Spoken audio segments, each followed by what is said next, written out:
كل الطلبة بلا استثناء بيتحطوا قدام اختيار صعب في وقت من الأوقات مفيش مفر منه، وبيكون مطلوب منهم إنهم يختاروا مجال دراسة أو عمل هيقضوا فيه بقية حياتهم، أو على الأقل بيكونوا فاكرين كده. وسواء أنت قربت من الاختيار ده أو لسه، فحتما هتحتاج تاخده عاجلا أم آجلا. في فرجة هنسهل عليك الاختيار ده شوية، وهنقولك على الخطوات اللي ممكن تساعدك تتوصل للمجال المناسب ليك في وقت قصير ومن غير تفكير كتير.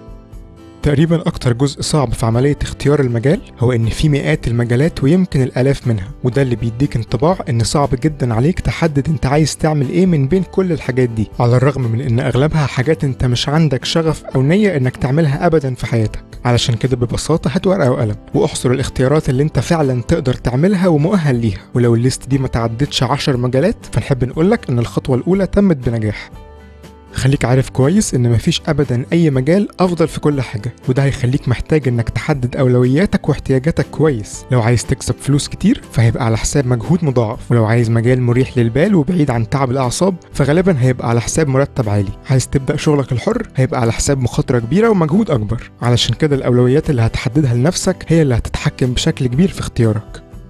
في عوامل كتير لازم تاخدهم في الاعتبار وانت بتختار المجال بتاعك، اهمهم قدراتك، يعني مش منطقي تكون بتخاف من الدم وتقرر تبقى دكتور، وحاجات زي مواهبك واهتماماتك واللي بيميزك عن بقية الناس، ودول هيدوك إشارة واضحة عن فرص تميزك في مجالات معينة. كمان درجاتك في المواد الدراسية أحيانا بتعكس بشكل كبير شغفك بمواد معينة، وفي الغالب بيكون من المتوقع انك تحب تكمل في أحد المجالات اللي كانت درجاتك فيها كويسة. كل العوامل دي لو جمعتهم مع بعض هيخلوك تحدد بشكل واضح الحاجات اللي انت ممكن تبقى كويس فيها أو تحب تعملها.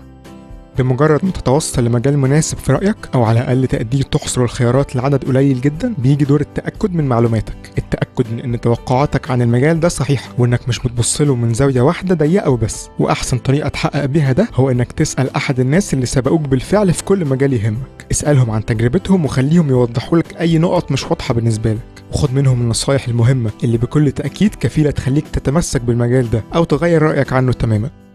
مهم جدا انك تبقى حاسس بمسؤولية اختيارك ده، وتبقى عارف كويس انك لازم تاخده بعناية وبتركيز، لانه حاجة مصيرية في حياتك بعد كده. لكن الاهم هو ادراكك انه مش اخر الدنيا، وممكن في اي وقت تغير مسار دراستك او شغلك زي ما ناس كتير بتعمل، طبعا على حساب وقت ومجهود هيضيع وهتبدأ من الصفر. ولكن فكرة انك تبدأ ترجع في اختيارك ده ما تزال موجودة. الهدف من الكلام ده مش انه يخليك تستهين باختيارك، ولكن المفروض يطمنك شوية ويجنبك توتر وقلق كانوا ممكن يخلوا اختيارك اصعب.